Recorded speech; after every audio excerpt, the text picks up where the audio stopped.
Já se perguntou por que algumas práticas religiosas se assemelham tanto à magia? Qual é a verdadeira essência das orações realizadas em troca de doações nos templos? Os ícones considerados milagrosos são realmente divinos ou apenas remanescentes de antigas tradições pagãs? Será que o poder por trás dessas bênçãos é tão benigno quanto acreditamos? A Igreja cristã, historicamente, condena qualquer forma de magia. Santo Agostinho de Hipona, um dos primeiros pensadores cristãos a abordar a relação entre magia e cristianismo, acreditava que a magia estava ligada a demônios e que esses conhecimentos foram transmitidos aos humanos desde os primórdios. Por outro lado, Jesus Cristo enfatizou a salvação da alma como a principal meta do ser humano, afirmando: buscai primeiro o reino de Deus e a sua justiça. Ele ensinou que o reino de Deus está dentro de cada um de nós. Entretanto, muitas práticas religiosas atuais podem ser vistas como atos que se assemelham à magia. Em templos, é comum observar orações sendo realizadas com a expectativa de se obter benefícios específicos em troca de doações. Sergei Alexandrovich Tokarev, em sua obra História da Religião, argumenta que muitas preces por saúde, chuva, libertação da peste, vitória e outros pedidos são essencialmente atos mágicos, com raízes em rituais de várias culturas. Atualmente, a Igreja oferece orações para qualquer necessidade em troca de uma contribuição financeira. Os sacerdotes rezam pela saúde, prosperidade, formação de uma família, nascimento de filhos e muito mais. Há orações específicas para inúmeras situações, como libertação do alcoolismo, busca de emprego, bênção de colmeias, vinhedos, campos e até para a construção de navios ou consagração de objetos. Essas orações não diferem muito dos pedidos feitos a magos, já que, em ambos os casos, são oferecidas mediante pagamento.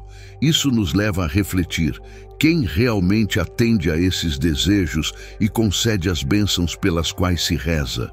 Com quem, de fato, estamos fazendo um acordo quando nossos pedidos são atendidos? E qual é o verdadeiro custo disso? Jesus nos alertou: que aproveita ao homem ganhar o mundo inteiro e perder a sua alma? É crucial ponderar sobre o preço que pagamos por uma série infinita de desejos e considerar o que acontecerá após deixarmos este mundo. Hoje em dia, para muitas pessoas, os ícones são uma forma de pedir auxílio para questões mundanas, implorando ao Criador por algo para si ou para seus entes queridos. Essa prática é similar à busca por uma instância superior baseada em emoções de esperança e medo. O Sétimo Concílio Ecumênico definiu os ícones como lembretes para incitar os fiéis à reflexão interior.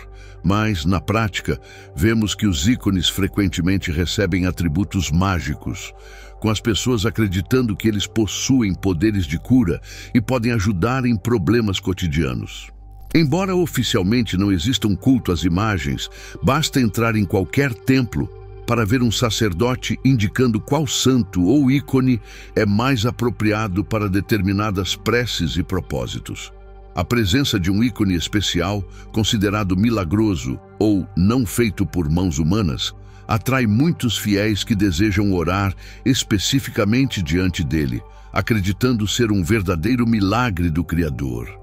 Mas será mesmo um milagre? Essa questão nos leva a refletir sobre a verdadeira natureza dos milagres e o que realmente constitui um ato divino. Os ícones cristãos têm raízes nos retratos funerários romanos, nas imagens dos deuses pagãos e nos retratos dos imperadores. Mark Fullerton traça uma analogia entre as figuras das divindades greco-romanas e os ícones, observando que, assim como nas lendas medievais, as estátuas dessas divindades eram consideradas milagrosas, capazes de curar pessoas e apresentar fenômenos extraordinários, como suar ou sangrar. Muitas dessas estátuas eram tidas como não feitas por mãos humanas. Será que estamos testemunhando o mesmo milagre duas vezes? Além disso, os ícones são utilizados como artefatos em diversos rituais religiosos que se assemelham a práticas mágicas. Por exemplo, a procissão com um ícone na mão pode ser comparada ao círculo mágico, onde o espaço dentro do círculo é visto como protegido contra ameaças externas ou internas.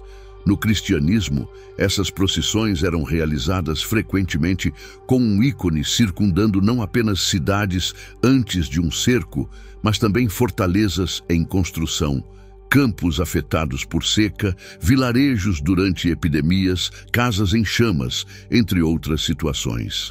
Sergei Alexandrovich Tokarev menciona essas práticas em sua obra, destacando a interseção entre rituais religiosos e práticas consideradas mágicas. Segundo Tokarev, nas religiões primitivas, os rituais mágicos desempenhavam um papel significativo, e essa influência persiste em sistemas religiosos complexos e desenvolvidos como o cristianismo, o budismo e o islamismo. Em muitas situações, esses rituais aparecem de forma direta e explícita. No cristianismo, exemplos incluem a fé em ícones milagrosos ou relíquias, curas em fontes sagradas, o ritual da unção dos enfermos, a aspersão de água benta no gado antes de levá-lo ao pasto na primavera e a bênção das casas durante a Epifania. A verdadeira essência dos ícones deve ser questionada. Eles foram criados para que pudéssemos orar e pedir ao santo representado neles para atender nossos desejos. No entanto, ao fazer isso, estamos violando os ensinamentos de Jesus Cristo, que afirmou que só podemos chegar ao Criador através dele, dizendo: adorarás o Senhor teu Deus e só a ele servirás. O que era praticado pelos pagãos foi incorporado pelos cristãos. As figuras romanas representam o paganismo, inventando deuses sem saber a quem estão realmente orando. Você já refletiu sobre por que alguns rituais religiosos seguem direções específicas? Nos rituais e sacramentos cristãos, como o batismo e as procissões pascais, o movimento anti-horário é uma prática comum. Mas por que isso é relevante? E mais, será que todos os rituais religiosos são realmente o que parecem? É interessante notar que em todos os rituais e sacramentos cristãos, como batismo, casamento e procissões pascais, o movimento no sentido anti-horário é utilizado na tradição católica. Essa prática existe há muito tempo, mas na ortodoxia, esse movimento só começou a ser adotado no século X, por ordem do patriarca Nikon.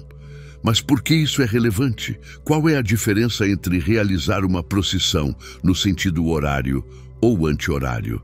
Desde tempos imemoriais, as pessoas entendiam que o movimento para a direita, no sentido do sol, ou seja, no sentido horário, simbolizava expansão, força positiva, criatividade e vida.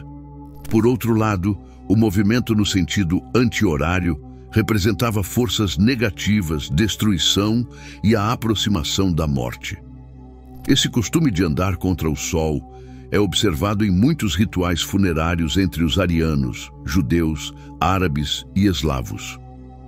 Andar contra o sol simbolizava a morte e o reino dos mortos, sendo usado em rituais de enterro, comemorações e magia prejudicial.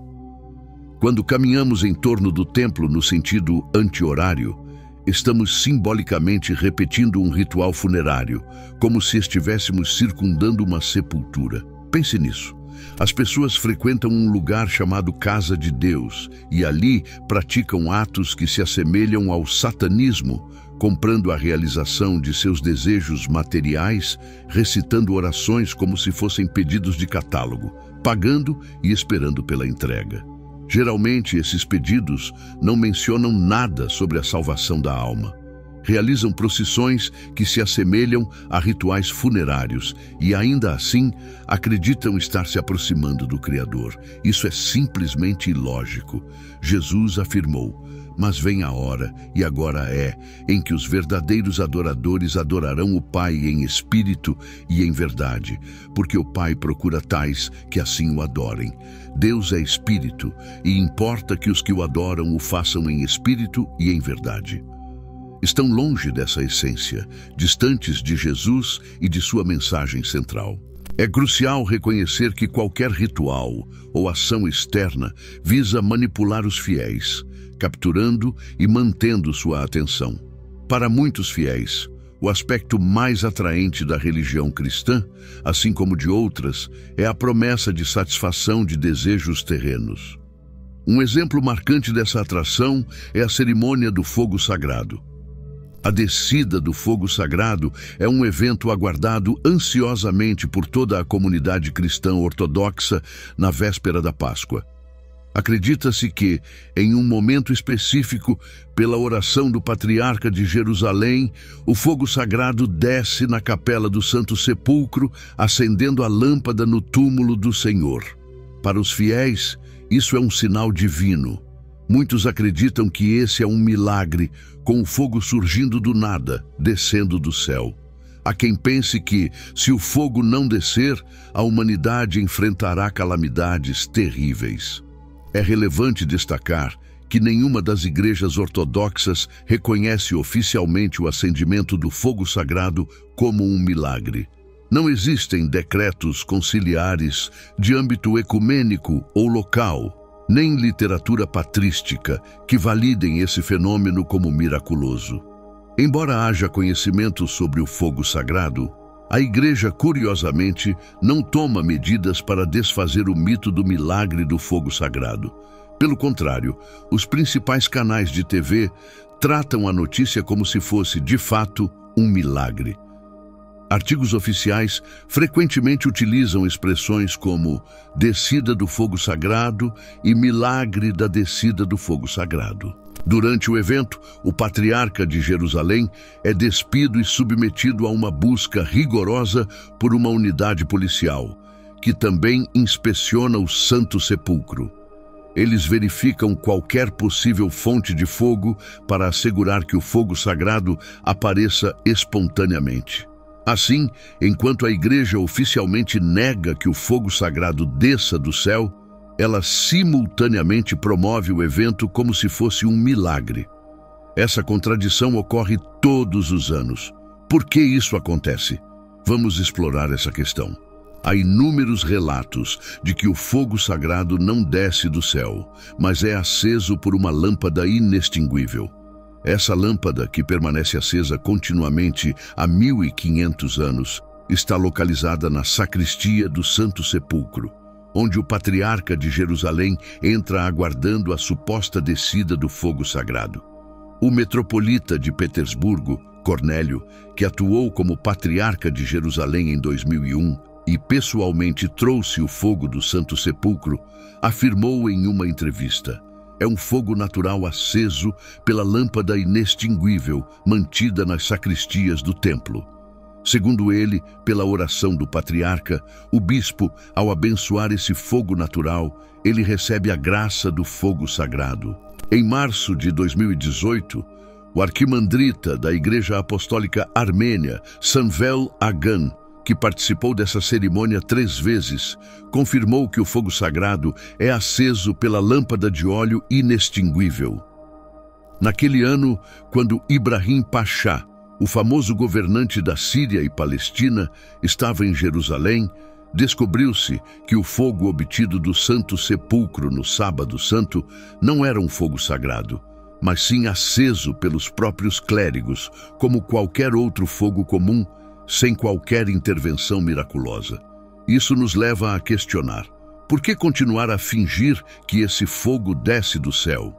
Embora a Igreja oficialmente não reconheça o milagre da descida, ela ainda se esforça para manter a ilusão do milagre, manipulando a percepção das pessoas. No passado, a Igreja alegava que o fogo descia do céu, e havia uma razão clara para isso. Os cristãos eram oprimidos pelos muçulmanos, e a lenda do fogo sagrado foi criada para fortalecer o espírito dos fiéis e impressionar os adversários. Por 3 dias, essa lenda capturou a imaginação das pessoas e aumentou o prestígio da igreja. Com o tempo, a necessidade de usar esse método para impressionar diminuiu. No entanto, o mito já havia se enraizado entre os fiéis, que começavam a peregrinar para o que conhecemos. O metropolita que revelou essas questões escreveu: somente Deus pode pôr fim à nossa mentira piedosa. Ele saberá como ensinar e acalmar aqueles que acreditam no milagre do fogo do grande sábado. Nós não podemos iniciar essa mudança em suas mentes, pois seríamos despedaçados. Essa situação nos leva a refletir: são esses os cristãos devotos que estariam dispostos a despedaçar alguém por dizer a verdade? Significa que podemos ser enganados para manter a paz e continuar a acreditar em histórias e rituais? Um ponto importante a ser destacado é que toda a narrativa do surgimento do fogo sagrado serve para fortalecer a dominação da Igreja Ortodoxa. Uma lenda do século X conta que houve uma ocasião em que o patriarca ortodoxo foi impedido de entrar na Igreja do Santo Sepulcro. Nesse episódio, outras pessoas foram encarregadas de buscar o fogo sagrado. Os clérigos armênios iniciaram suas orações para a descida do fogo sagrado, mas suas súplicas não foram atendidas. Do lado de fora, os sacerdotes ortodoxos também faziam suas preces diante das portas fechadas da igreja. De repente, um barulho interrompeu o silêncio. Uma coluna à esquerda das portas se partiu, e dela surgiu fogo, acendendo as velas nas mãos do patriarca de Jerusalém. Com grande júbilo, o clero ortodoxo entrou na igreja e conduziu a cerimônia. Até hoje, é possível ver os sinais desse evento em uma das colunas à esquerda da entrada. Após esse episódio, ninguém mais desafiou a autoridade do patriarca ortodoxo de Jerusalém para obter o fogo sagrado. Representantes de outras denominações cristãs participam da cerimônia no Sábado Santo, mas sempre recebem o fogo das mãos do patriarca ortodoxo. Curioso, não é? E ainda assim, poucos reconhecem o extremismo implícito que reforça a exclusividade da ortodoxia. A narrativa do fogo sagrado sugere que apenas na ortodoxia se encontra a verdadeira salvação, já que o fogo desce exclusivamente para o sacerdote ortodoxo. Isso implica que outras denominações cristãs não podem alcançar a salvação, pois o Criador não lhes concede o fogo sagrado. Com essa falácia, eles atraem pessoas simples e sinceras, que buscam o amor divino. Trata-se de uma clara manifestação de radicalismo e extremismo, evidente e não disfarçada. Os clérigos ortodoxos frequentemente destacam que o fogo sagrado desce exclusivamente para eles, sugerindo que a salvação só pode ser alcançada através da sua mediação. Essa postura é, em essência, uma forma desonesta de fazer negócios espirituais. Ao enganar deliberadamente os fiéis, eles oferecem um produto falso, enquanto acusam outras denominações de venderem produtos falsificados. Essa prática é uma usurpação do nome do Criador, uma autoexaltação lastimada na mentira, que não só é amplamente tolerada, como também frequentemente apoiada. Se realmente fosse um milagre, as câmeras do mundo inteiro estariam focadas na Igreja do Santo Sepulcro. Mesmo que a descida do fogo fosse um fenômeno natural mal compreendido, ainda assim atrairia a atenção global. Quais segredos antigos sobre construção e sacrifícios estão escondidos nas fundações das igrejas modernas? E o que dizer dos rituais que parecem mais magia negra do que devoção religiosa? Jesus nunca acendeu o fogo sagrado. Não liderou procissões com cânticos e danças ao redor de chamas, nem realizou sacrifícios. Em vez disso, ele falava do fogo interno do amor divino. Ele disse: Quem está perto de mim está perto do fogo, e quem está longe de mim está longe do reino. Jesus ensinava que nenhuma ação externa ou ritual pode nos levar ao Criador, pois essas coisas são obra de Satanás. O único caminho verdadeiro é através do amor e do nosso mundo interior. Somente dentro de nós mesmos podemos encontrar a verdadeira conexão com o Criador. Aquele que prevalece é aquele que enche a religião com mentiras, magia e ilusões, fazendo com que as pessoas lutem entre si, afastando-as da verdadeira essência do Criador e da salvação. O que Jesus realmente disse sobre o templo é que ele está dentro de cada um de nós e não pode existir fora da pessoa. Um templo é uma construção religiosa destinada à realização de cultos e rituais religiosos. No cristianismo ortodoxo e no catolicismo, um templo é chamado assim apenas se tiver um altar e onde a Eucaristia é realizada. A palavra altar vem do latim altare e está intimamente associada ao conceito de sacrifício, pois historicamente é uma estrutura elevada usada para realizar sacrifícios e oferendas em cerimônias religiosas. Referindo-se a um dispositivo para queimar oferendas, o altar implica uma estrutura para a realização de sacrifícios rituais. Debaixo dele devem estar localizadas relíquias sagradas, ou seja, restos mortais. A prática de construir um novo edifício sobre restos mortais tem raízes no paganismo. Em 1928, o etnógrafo alemão Rudolf Stube descreveu esse ritual com o termo sacrifício de construção. Essa prática era comum em diversas culturas ao redor do mundo. A crença predominante era que, ao sepultar uma vítima nas paredes ou nos alicerces de uma edificação durante sua construção, o prédio receberia um espírito protetor, pronto para agir em caso de terremotos, guerras e outras calamidades. Existem exemplos onde, no buraco destinado ao primeiro pilar, tanto de uma casa quanto de uma vila inteira, uma vítima humana era colocada e esmagada até a morte pelo pilar. Toda nova construção exigia um sacrifício. Há muitos contos populares sobre pessoas sepultadas nas fundações de edifícios. Em Turíngia, por exemplo, a cidade de Liebenstein era considerada inexpugnável, porque uma menina viva foi sepultada durante a construção de suas muralhas. A menina foi comprada de sua mãe mendiga para esse fim. Ela recebeu um pão e, pensando que a mãe estava brincando, foi sepultada. Inicialmente, ela via as pessoas ao seu redor e gritava: "Mamãe, ainda consigo te ver!" Depois, pediu ao mestre pedreiro: "Tio, deixe pelo menos um pequeno buraco para eu poder olhar através dele." Quando o mestre se recusou a continuar, foi um jovem aprendiz que completou o trabalho terrível. Nos últimos momentos, a criança ainda clamava: "Mamãe, já não consigo te ver." É importante notar que no cristianismo primitivo não havia culto às relíquias, nem tampouco templos. Contudo, no século VI, o imperador Constantino, que tinha raízes pagãs, introduziu a tradição pagã de sacrifícios humanos no cristianismo. Desde então, cada igreja construída em nome de Deus era erguida sobre um sacrifício humano, replicando esse ritual terrível e desumano. O propósito desse ritual macabro era que o sacrifício na construção atuasse como um condutor espiritual.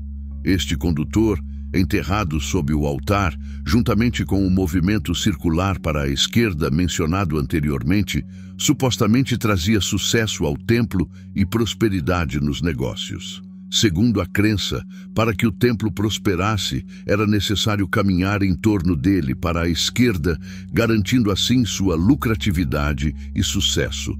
Portanto, o sacrifício era considerado essencial como um condutor espiritual, uma prática de magia negra. Sem o sacrifício, acreditava-se que o templo se tornaria deficitário e não traria rendimentos. Sempre se acreditou que a oferta mais valiosa era uma criança, especialmente uma menina.